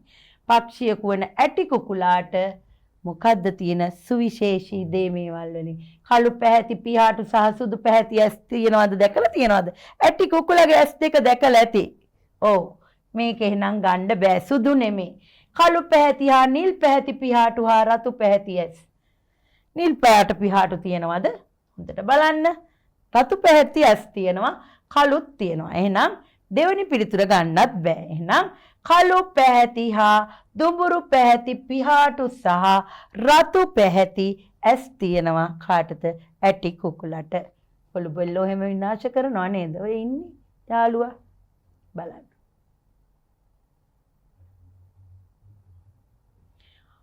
අභ්‍යවකාශ ගත කරන චන්ද්‍රිකා භාවිතා කරමින් පණිවිඩ හුවමාරු ක්‍රමයක් නිර්මාණය කළ හැකි බව ප්‍රකාශ කර ඇත්තේ කවුරුන් විසින්ද? කවුද? ඒ තමයි ආතර් ශ්‍රී ක්ලාක් මහතා. මේ ඉන්නේ පාදුක්කේ චන්ද්‍රිකා මධ්‍යස්ථානයේ හිම නිර්මාතෘවරයා නේද? ඔව්. එහෙනම් ආතර් ශ්‍රී ක්ලාක් මහතා. right. පුජ්‍යලයකු ගමන් කිරීමේදී නිවැරදිව පාදය තැබිය යුතු ආකාරය වන්නේ. අපි ඉස්සෙල්ලම මොනවද තියන්නේ? ඉස්සෙල්ලම ඇවිදිනකොට මොකද්ද තියන්නේ? ඇඟිලිද තියන්නේ? කල්පනා කරලා බලන්න, ඇවිදලා බලන්න චුට්ටක්. එතකොට Tamanට නිතැතිම් වෙනවා. එහෙනම් මොකක්ද දෙන්නේ? විලුඹ තියෙනවා, පතුල තියෙනවා ඇඟිලි තුඩු ලෙසයි. එහෙනම් ඔන්න අපි ඇඟිලි ඉස්සෙල්ලම තියන්න පුළුවන් ද අපිට බෑ ඇවිදින්න බෑ. එහෙනම් මුලින්ම අපි තියන්නේ මොකද්ද? විලුඹ, ඊට පස්සේ තමයි පතුල, ඊට පස්සේ අවසානෙට ඇඟිලි තුඩු. අපි යමු පුතේ 42 වෙනි ප්‍රශ්නෙට. වියලි කෝෂයකට විදුලි පන්දම් බල්බ දෙකක් වයර් කැබලි මගින් සම්බන්ධ කර ඇති අවස්ථා 3ක් පහත දැක්වේ. ඒ අතුරින් එක් බල්බයක් පමණක් දැල්වෙන අවස්ථාව කුමක්ද කියලා අපෙන් අහන්නේ. මේ බල්බ දෙකම බලන්න පුතේ සම්බන්ධ වෙලා තියෙනවා ධන ඍණ අග්‍ර දෙකට. මේ බල්බ දෙකම පත්තු වෙනවා. මේ බල්බ දෙකත් ඒ වගේ එක වයර් කැබැල්ලෙන්ම සම්බන්ධ වෙලා ධන ඍණ අග්‍ර දෙකට සම්බන්ධ වෙලා ශ්‍රේණිගත ක්‍රමයට මේ බල්බ දෙකම පත්තු වෙනවා. මේ පොඩි බල්බය බලන්න කුඩා එකම පැත්තකින් එකම අග්‍රකින් විදුලිය සම්බන්ධ කරලා තියෙන්නේ. එහෙනම් ඒ කුඩා බල්බය පත්තු වෙන්නේ නැහැ. මේ බල්බය මෙන්න මේ බල්බය පත්තු වෙන්නේ නැහැ. මේ බල්බය පත්තු වෙනවා. එහෙනම් එක බල්බයක් පත්තු වෙන අවස්ථාව අපෙන් අහන්නේ. එහෙනම් නිවැරදි පිළිතුර අංක 3. අපි ඊගාව ප්‍රශ්නෙට යමු. මේකත් සුවිශේෂී ප්‍රශ්නයක්. වරදින්න පුළුවන්. ශීරපායි සත්වයෙකු හඳුනාගත හැකි ලක්ෂණයක් වන්නේ. එහෙනම් බිත්තර වලින් පැටවුන් බිහිවීමයි. බිත්තර වලින් පැටවුන් බිහි වෙනවද ශීරපායි සත්තුන්ගේ? නෑ. පැටවුන් මගින්. එහෙනම් ඒක ගන්න බෑ. ශාක ද්‍රව්‍ය පමණක් ආහාරයට ගැනීමයි. ශීරපායි සත්තු ශාක ද්‍රව්‍ය පමණක් ආහාරයට ගන්නවද? නෑ. ශාකමය ආහාරات ගන්නවා, සත්වමය ආහාරات ගන්නවා. මේගොල්ලෝ ශාක භක්ෂක සතුත් වෙනවා නේද? ශාක භක්ෂක සතුත් වෙනවා, මාංශ භක්ෂක සතුත් ඉන්නවා නේද? සර්ව භක්ෂක සතුත් ඉන්නවා. එහෙනම් එකක් ගන්න බෑ. මව් කිරි වලින් පැටවුන් පෝෂණය කිරීමයි. ඒක තමයි නිවැරදි පිළිතුර. මව් කිරි බීලා තමයි හැදෙන්නේ. පැටවුන් තමයි බිහි කරන්නේ. එහෙනම් ඔන්න නිවැරදි පිළිතුර. වගා ආරක්ෂා වීම සඳහා සිදුවන ස්වාභාවික ක්‍රියාවක් වන්නේ කුමක්ද? වගා ආරක්ෂා කරන්න ස්වාභාවික ක්‍රියාව. භෝග වගාවට වටා ඉනිවටක් බඳින්න ඒක අපි ස්වාභාවිකව වෙන්නේ. මොකද වෙන්නේ? මේක අපි කට්ටිය එකතු වෙලා කරන්න ඕනේ. පිටු මකුණන් සඳහා සබන් වතුර යෙදීමත් ඒක යොදවන්න ඕනේ. ඉබේ සිදු වෙන්නේ නැහැ. එහෙනම් ඇටි කුකුලන් විසින් ගොළු බෙල්ලන් ආහාරයට ගැනීම මේක ස්වාභාවික වෙනවා. පරිසර සමතුලිතතාවය සිදු කරන්නේ මේ ඇටි කුකුලා බොහෝ විට ගොළු බෙල්ල ග්‍රහණය වැඩි වුණාම ඇටි කුකුලා විසින් තමයි ගොළු බෙල්ල ග්‍රහණය අඩු වෙන්නේ ආහාරයට ගන්නවා. හරි පුතේ අපි එහෙනම් යමු 45 වෙනි ප්‍රශ්නෙට. දියෙහි ගිලුණු අයෙකුට ප්‍රථමාධාර දීමේදී පළමුවෙන්ම කළ යුතු වන්නේ කුමක්ද? එහෙනම් බලන්න තෙත ඇඳුම් ඉවත් කරනවාද? පොරෝණයක් මගින් ශරීරයේ උණුසුම ආරක්ෂා කරනවාද? හොඳින් හුස්ම ගන්නේදයි පරීක්ෂා කරනවාද? එහෙනම් මොකක්ද පිළිතුර බලන්න. අපි දියේ ගිලුණු කෙනෙකුට සාමාන්‍යයෙන් ප්‍රථමාධාර දීමේදී රෝහල්ගත කිරීමට ප්‍රථමයෙන් දෙන දේ අපි මොකද්ද බලමු. එහෙනම් හොඳින් හුස්ම ගන්නේදයි පරීක්ෂා කිරීම කර යුතුයි. එහෙනම් අපි ඊගාව ප්‍රශ්නෙට යනවා. සිදුරු කැමරාවක තීරය සෑදීමට යොදාගන්නේ වර්ණ කඩදාසියක්ද? මේක අපි හැදුවා 4 පන්තියේදී නේද? ඔව්. සුදු කාඩ්බෝඩ් කැබැල්ලක්ද? බෑ. කාඩ්බෝඩ් කැබැල්ල ගන්න කමයි. එකෙන් පේන්නේ නේද? සුදු කඩදාසියක්ද? මොකද්ද අපි ගන්නෙ? එහෙනම් වර්ණ කඩදාසියක් ගන්න බෑ. එහෙනම් එන්නේ මොකද්ද පිළිතුර? අංක 3 සුදු කඩදාසියක්. දැන් අපි කෙමෙන් අපේ ප්‍රශ්න ටික ඉවර කරගෙන යනවා. ගලා යන ජලය මගින් කරකැවිය හැකි ජල රෝධයක් සෑදිය නොහැක්කේ. හැක්කේ නෙමෙයි නොහැක්කේ. එහෙනම් කෙසෙල් බඩ හා ලී පතුරු මගින් පුළුවන්. කප්පියක් හා ලණු කැබිලි මගින් පුළුවන්ද? රිජිෆෝම් රවුමක් හා යෝගට් හැඳි වලින් අපි ඉස්කෝලේදී හැදුවා. එහෙනම් කප්පියක් හා ලණු කැබිලි වලින් මේ දේ සිදු කරන්න බෑ. අපි ප්‍රැක්ටිකල් මේවා හැදුවා. එහෙනම් අපිට මතකයි නොහැක්කේ අපෙන් අහන්නේ. කප්පියක් හා ලණු කැබිලි මගින් අපිට ජල රෝධයක් හදාගන්න බෑ. අනාගතයේදී බල ශක්තිය අඩු වී යන බැවින් ඒ සඳහා ගත හැකි විසඳුමක් වන්නේ දැන් අපිට වෙලා තියෙන ප්‍රශ්නය නේද? අපි දැන් ලොකුවට මොන පානවා මේ දවස්වල නේද? බල ශක්තිය සම්බන්ධව. විදුලිය ඉතුරු කරන්න කියනවා ඉන්ධන නැහැ නේද? ඉතින් මෙන්න එවැනිම ප්‍රශ්නයක්.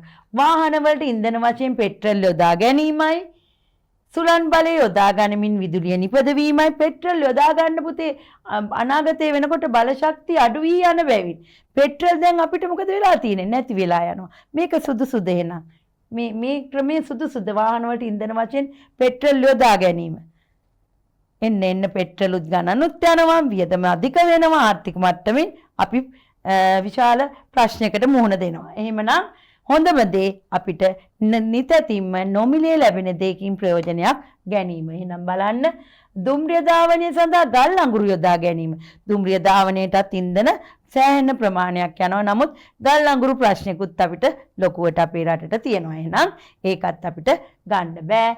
එහෙනම් සුළං බලය යොදා ගනිමින් විදුලිය නිපදවන්න පුළුවන් නම් අපිට ඒකෙන් හැකියාවක් ගන්න පුළුවන් නම් අපිට මේ බල ශක්තිය අර්බුදයෙන් මිදෙන්න පුළුවන්. එහෙනම් නිවැරදි පිළිතුර ලෙස අපිට ගන්න පුළුවන් වන්නේ මෙන්න සුළං බලය යොදවලා මේකටත් ක්‍රමයකින් කොහොම හරි විදුලිය නිපදව ගන්න පුළුවන් නම් අපිට විදුලිය නිපදව ගන්න ඉන්ධනත් ඕනේ නේද? අපි දැන් ගල් අඟුරු බලාගාර හදන්න හදනවා. ඒකත් අපිට සුදුසු ගල් අඟුරු නැහැ. ඉතින් ඒ නිසා මෙවැනි දෙයකින් අපිට ඒ සඳහා යොදා ගන්න පුළුවන් නම් අපිට අනාගතයේදී බල ශක්ති අඩු වී යන බැවින් අනාගතයේදී විසඳුමක් වශයෙන් මේක කරලා බලන්න කියන එක තමයි අපිට යෝජනා කරන්න පුළුවන් වෙන්නේ. අපි එහෙනම් යමු ඊගාව ප්‍රශ්නෙට. කේතලයේ ලිප තබා වතුර රත් කරන විට එහි කෙන්ඩියෙන් පිටවන ජලය හඳුන්වන්නේ කුමන නමකින්ද කියලා අහනවා. වාතයේද ද්‍රාවකද? අපි කියන්නේ මොනවද? ජල වාෂ්ප කියලා. එහෙනම් පිළිතුර වාෂ්ප. right. කාබනික පොහොර භාවිතයේ ඇති වාසියකි. මොකද්ද කාබනික පොහොර භාවිතයෙන්? කාබනික පොහොර කියන්නේ යූරියාද රසායනික පොහොරද? නෑ. අපි ගෙදර ඉඳන් හදාගන්න අපේ කොම්පොස්ට් පොහොර මේ කාබනික පොහොර කියන්නේ. වගාවන්ට යෙදුවාම අපිට විෂ රහිත ආහාර පාන ආහාරයට ගන්න පුළුවන් යූරියා, රසායනික කෘමිනාශක වර්ග, රසායනික පොහොර වර්ග යෙදුවාම අපි නිතැතින්ම තවත් ලෙඩ්ඩු බවට පත් වෙනවා. පිළිකා වගේ රෝග ආබාධ වලට අපිට මුහුණ දෙන්න සිද්ධ වෙනවා. එහෙනම් කාබනික පොහොර භාවිතයේ ඇති වාසිය මොකද්ද මෙතනින්? විෂ රහිතද සහිතද? විෂ රහිත ආහාර ගැනීමට හැකියවීම, පොහොර මිල දී ගැනීමට අධික විශාල මුදලක් වැය වෙනවා. විෂ සහිත ආහාර අපිට අනුභව කරන්න වෙනවා. එහෙනම් හොඳම විසඳුම මේක තමයි විෂ රහිත ආහාර ලබා ගැනීමට හැකියවීම. වායෝ පරිසරයේ ජීවත් වෙන සතෙකුගේ ලක්ෂණ. වායෝ පරිසරය කියන්නේ මොකද්ද? ඔව්. වායෝ පරිසරය කියන්නේ අපි අවට මේ යවසන වාතය කියන්නේ අවට අහසේ සැරිසරන්න පුළුවන් සත්තු. එහෙනම් පිහිනීමට වරල් තියනවද වායෝ පරිසරේ? නැහැ. සමේ වන්නේ වෙනස් කරගන්න පුළුවන්ද? නැහැ. එහෙනම් පියාඹීමට මොනවද ඒ සතුන්ට තියෙන්න ඕනේ? පියාටු සහ පියාපත් තියෙන්න ඕනේ. මොකද උඩට යන්න වාතය අපි මොකද වෙන්නේ? සැහැල්ලුයි ඇවිදගෙන අපිට පියාඹීමේ හැකියාව තියෙන්න ඕනේ. එහෙනම් වායු පරිසරයේ ගොඩක්ම ඉන්නේ මෙන්න මේ සත්තු.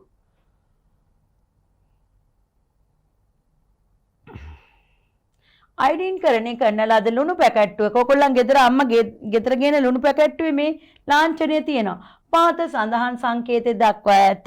මෙයින් අදහස් කෙරෙන්නේ කුමක්ද? මොකද්ද මේකින් කරන්නේ? අයඩින් මිශ්‍රිත ලුණු නොසෝදා මේ ටැප් එකක් දාලා කපලා තියෙන්නේ. නොසෝදා පාවිච්චි කරන්න කියලා. එහෙනම් නල ජලය යොදා ගැනීමෙන් වළකින්න කියලාද නැහැ. තෙතමනේ ඇති දැනකට නොතබන්න කියලාද නැහැ. එහෙනම් මේකෙන් කියන්නේ නොසෝදා මේවා ආහාරයට ගන්න හොදලා ගන්න එපා කියලා. අපේ අම්මලා නම් මොකද කරන්නේ? හොඳට හොදලා තමයි ලුණු කුඩු කැට පාවිච්චියට ගන්න. එක සැරයක් හොදලා යවනවා. එතකොට තියෙන අයඩින් ප්‍රමාණය අඩු වෙනවා. අපි අයඩින් ඌනතාවෙන් අපි පෙළෙනවා නේද? අපිට වෙලෙඩ රෝග හැදෙනවා. ගල ගන්න මතක ඇති නේ? ඔව්. එහෙනම් නොසෝදා පාවිච්චි කරන්න. ශාකයකට මුල් වලින් ලැබෙන ප්‍රයෝජනයකි. මොනවද පුතේ? මුල් වලින් ශාකයට විශාල ප්‍රයෝජනයක් ලැබෙනවා. මොකද්ද මෙතනින් අලංකාරයද නැහැ. පාංශු කාදනය වැළැක්වීමද නැහැ. එහෙනම් ශාකයට අවශ්‍ය ජලය හා පොහොර උරාගන්නේ මුල් මගින්. ශාකය පෝෂණය වෙන්නේ මුල් මගින්. පෝෂණයට අවශ්‍ය ජලය සහ පොහොර ලැබෙන්නේ මුල් මගින්. එහෙනම් නිවැරදි පිළිතුර මෙයයි. සල් මලක පෙති ගණන වන්නේ අපි දන්නවා පෙති 4ක් ඇති මල් නම් මතකයි රත් මල් එහෙම තියෙනවා නේ පෙති 5ක් මල් 5 මල් පරිසරයේ ගොඩක් තියෙනවා නමුත් සල් මල අපිට දකින්න තියෙන ප්‍රමාණය අඩුයි එහෙනම් සල් මලට පෙති කීයක් තියෙනවද පෙති 6යි මෙන්න තියෙනවා සල් මල පෙති කීයද 6යි හරි එහෙනම් අපි 55 වෙනි ප්‍රශ්නෙට යමු මුස්ලිම් ජාතික කාන්තාවන් අඳින ඇඳුම නොවන්නේ මුස්ලිම් ජාතික කාන්තාවන් අපි දැකලා තියෙනවා අර වහගෙන යනවා මූණ කොටස විතරයි නේද ඒගොල්ලන් පෙන්වන්නේ එතකොට එහෙනම් හබායා හා ඉජාහබ් කියන ඇඳුම ඒගොල්ලෝ අඳින්නේ ඒගොල්ලන් අඳින්නේ පිරිමි අය අඳින්නේ ජුබ්බා නම් ඇඳුම එහෙනම් කාන්තාවන් අඳින ඇඳුමක් නොවන්නේ පිළිතුර වන්නේ ජුබ්බා 56 වෙනි ප්‍රශ්නෙට යමු දකුණු පළාතට අයත් නගරයක් වන්නේ. එතකොට කළුතර බලංගොඩ අම්බලන්ගොඩ කියලා දීලා තියෙනවා. කළුතර අයිති වෙන්නේ බස්නාහිර පළාතට කළුතර නගරය කළුතර දිස්ත්‍රික්කයේ කළුතර තියෙන්නේ. එතකොට ගම්පහ කොළඹ ප්‍රධාන දිස්ත්‍රික්ක වෙනවා. බලංගොඩ අයිති වෙන්නේ සබරගමු පළාතට. එතකොට රත්නපුර දිස්ත්‍රික්කයේ එතකොට අම්බලන්ගොඩ දකුණු පළාතට අයත් වන්නේ එහෙනම් දකුණු පළාතට අයත් නගරයක් වන්නේ ප්‍රධාන නගර තුන වෙන්නේ ගාල්ල මාතර හම්බන්තොට එහෙමනම් තවත් නගරයක් තමයි අම්බලන්ගොඩ එහෙනම් අම්බලන්ගොඩ අයත් වන්නේ දකුණු පළාතට රයිට් අපි එහෙනම් යමු ඊගාව ප්‍රශ්නෙට හැඩය අනුව ශාකපත්‍ර වර්ග කළ විට වඩාත් කැළපෙන කාණ්ඩය තෝරන්නලු උණ කොස් උණ ශාකය දිගයි සිහින් දිගයි කොස් ශාකය මහතයි ටිකක් කුඩයි එහෙනම් බණ්ඩක්කා කොට්ටම්බා මේ ශාකපත්‍ර ඔයගොල්ලෝ දැකලා තියෙනවා පුතේ බණ්ඩක්කා කොට්ටම්බා බණ්ඩක්කා නිකන් අතේ ඇඟිලි වගේ පිහිදී යනවා කොට්ටම්බා ශාකය රවුම් එතකොට මේ දෙක ගැලපෙන්නේත් නැහැ එහෙනම් මෙතන වර්ගීකරණය අනුව හොඳටම ගැලපෙන්නේ සියඹලා කතුරු මුරුංගා පත්‍රිකා රාශියක් ඇති ශාක. එහෙනම් අපිට ගන්න පුළුවන් වන්නේ අංක 3 පිළිතුර. අපි යමු ඊගාව ප්‍රශ්නෙට. පක්ෂියෙකුට නොමැති ලක්ෂණයකි. පක්ෂියෙකුට පුතේ SRS හැරවීමට පුළුවන්ද? පියාඹන්න පුළුවන්. නොහැකි ලක්ෂණයක් අපෙන් අහන්නේ. එහෙනම් පක්ෂියෙකුට නොමැති ලක්ෂණය පියාඹන්න පුළුවන් ඒක හැකි පාද යුගලයක් ඒකත් හරි එහෙනම් ඇස් හැරවන්න බෑ පක්ෂියට පක්ෂියා බෙල්ල තමයි හරවන්නේ එහෙනම් නිවැරදි පිළිතුර මොකක්ද ඇස් හැරවීමට හැකියවීම නොමැති ලක්ෂණය අහන්නේ රයිට් අපි යමු ඔන්න අකුණු සැර වැදීමට හේතුවක් නොවන්නේ ඔන්න වන්නේ නෙමෙයි නොවන්නේ අකුණු සහිත අවස්ථාවකදී රූපවාහිනිය නැරඹීම ඒක හේතුවක් අකුණු සහිත අවස්ථාවකදී නිවස තුල ඇඳක් මත සිටීම ඇඳක් කියන්නේ ඇඳ හදලා තියෙන්නේ ලී වලින් එතකොට මොකද වෙන්නේ අපිට ඒක අකුණු එන්නේ නැහැ අකුණු වලින් ආරක්ෂා වෙන්න පුළුවන් අපිට කියන්නේ නිවසේදීත් ඇඳක් තුලට විලා සිටින්න රබර් සෙරෙප්පු අපිට පාද වලට දාන්න හැකි තරම් දුරට පොළවත් සමග තියෙන ගනුදෙනු අඩු කරන්න උඩකට වී සිටින්න කියන්නේ දැන් ඇඳක් උඩට වෙලා ඉන්නකොට අපිට අකුණු සැර වැදීමෙන් වළකින්න පුළුවන් අකුණු සහිත අවස්ථාවකදී දුරකථනය භාවිතා කිරීම හරිද ඒකත් වැරදි එහෙනම් අපෙන් ආන්නේ අකුණු සැර වැදීමට හේතුවක් නොවන්නේ එහෙනම් අංක 2 පහත රූපයේ මලක කොටසක් දක්වා ඇත. ඒ රූපය මගින් දක්වා ඇත්තේ නටුව. එතකොට කලංකය. එතකොට රේණු තියෙනවා. මේ මොනවද? මාළේ මේ වදමලක කොටස් දීලා තියෙන්නේ. එහෙනම් කීලය කලංකය අපි ඩිම්බකෝෂය මේවා අපි ලකුණු කළා. එහෙනම් අපි ඒ වලින් දැක්වෙන්නේ මොකද්ද? කලංකය. නිවැරදි පිළිතුරු ලෙස අපිට කලංකය ගන්න පුළුවන්. ඔන්න ඉතින් අපේ ප්‍රශ්න ටික මොකද වෙන්නේ? වෙන්න තියෙනවා නටුව, මණිපත්‍ර, ඩිම්බකෝෂය, ඩිම්බකෝෂය, පෙති, කීලය, රේණු, කලංකය. ඔන්න මලක කොටස් ලකුණු කළාම ඔයාලට පෙන්눔 කරනවා.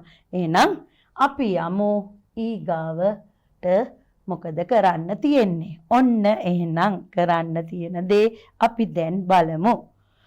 අපි ප්‍රශ්න පත්‍රයේ ප්‍රශ්න ටික සියල්ලම ඉවරයි. අපිට දැන් තියෙන්නේ ඊගාවට මොකද්ද? නිර්මාණාත්මක වැකි. අපි ගොඩක් බයයි මේකට. අපි අතින් ලකුණු අඩු වෙනවා. මේකේ මූලිකම කරුණු ටික මම ඔයාලට කියනවා. මේක අපේ ඔයගලගේ ආදරණීය ගුරු මෑණිවරු, පියවරු ප්‍රශ්න පත්‍රය බලලා ලකුණු 6න් කීයද කියලා දෙනවා නේද? දීලා ඇති. මේ වෙනකොටත් එහෙමනම් මොකද වෙන්නේ? අනිවාර්යයෙන්ම අපි මේ ප්‍රශ්න මේක ලියනකොට කාලය බලන්න ඕනේ. උක්තාඛ්‍යාත සම්බන්ධය නිවැරදි වෙන්න ඕනේ. ඒ වගේම අක්ෂර වින්‍යාසය නිවැරදි වෙන්න ඕනේ. විරාම ලකුණු වලට අනුකූලව නැවතීමේ තිත තියෙන්න ඕනේ. වාක්‍ය අවසානයේ නැවතීමේ තිත නැත්තම් අපිට ලකුණක් අඩු කරනවා. ඒ එක්කම ලිඛිත භාෂාවෙන් තියෙන්න ඕනේ. ඒ එක්කම මාතෘකාවට අදාළව තියෙන්න ඕනේ. එහෙනම් අපි දැන් බලමු මොනවද තියෙන්නේ කියලා. කරන්න. කූඩුවක සිරවී සිටින ලේන් පැටියෙකු දෙස කුමාර බලා සිටියේය. ලේන් පැටියෙකු දෙස කූඩුවක සිර වෙලා ඉන්න. කියන්නේ කූඩුවක ඇති කරන ලේන් පැටියෙක් දකිනවා කුමාර. කුමාර ඔබයි සිතා ඔබට සිතන දේ නිර්මාණාත්මක වැකි තුනක් ලියන්නලු. එහෙනම් ඔයා කුමාර කියලා හිතලා. කුමාරද උක්ත වෙන්නේ නැහැ.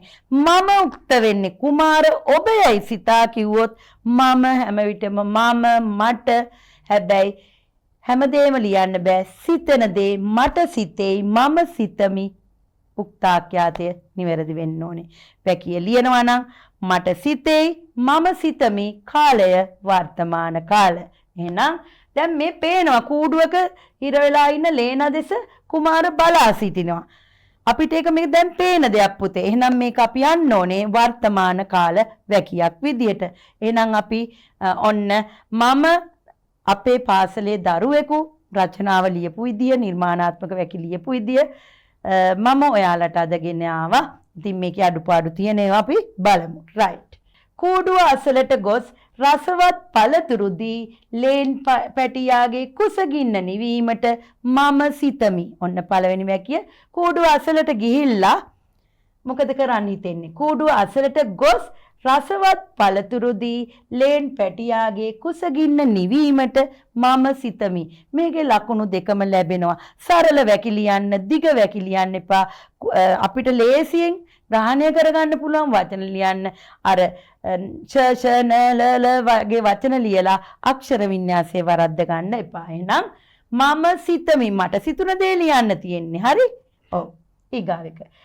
නිදහසේ එහෙ මෙහෙ ගොස් යහළුවන් සමග සතුටින් සෙල්ලම් කිරීමට නොහැකි වීම නිසා ඌ වේදනාවෙන් නැතයි මට සිතේ. ඔන්න තව දෙයක් මට හිතෙනවා. මොකද්ද?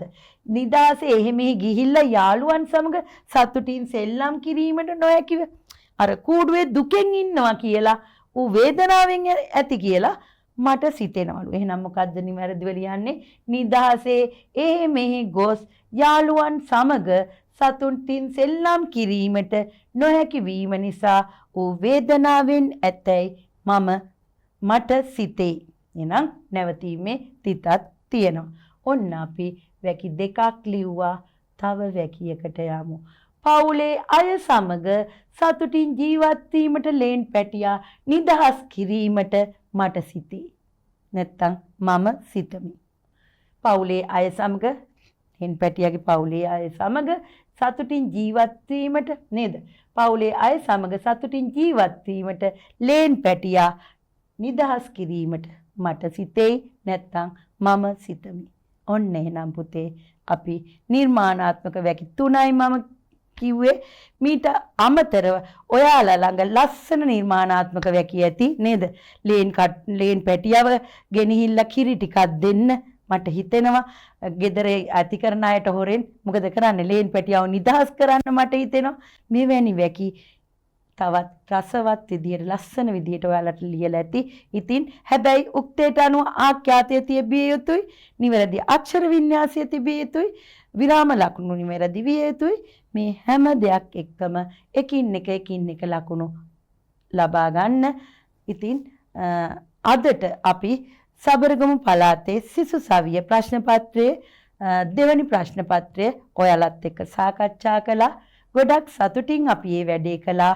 අපේ එක්කම මේ සමගම දෙමළ මාධ්‍යනොත් ඔයාලට ප්‍රශ්න පත්‍රය සාකච්ඡා කරනවා. ඉතින් ඒ නිසා ඔයාලා අපේ අනිත් යාළුවන් සමගත් එකතු වෙන්න ඕනේ අපි නේද? ඉතින් ඒ නිසා ලංකාවාසී සියලුම පුංචි දුවා දරුවන්ට අපි ආරාධනා කරනවා අපේ සිසු සවිය ප්‍රශ්න පත්‍රයත් එක්ක එකතු වෙලා මේ සාකච්ඡා විවරණයත් බලලා හොඳින් අපිත් එක්ක සතුටින් වැඩ කරන්න හැමදාමත් එක්ක වෙන්න හැම මාසයකම අපි ඔයාලගේ නිවහනට එනවා සිසු සවිය ප්‍රශ්න පත්‍ර සාකච්ඡා සමගින්. මේ අවසන් වන්නේ මාර්තු මාසෙට අදාළ සිසු සවිය ප්‍රශ්න පත්‍ර සාකච්ඡාවේ අවසාන අදියරයි. ඉතින් ආදරණීය දූ දරුවනි ඔයාලට හැම දිනාටම ශක්තිමත් නැගිටින්න හැමදාමත් කියවන්න පොතක්.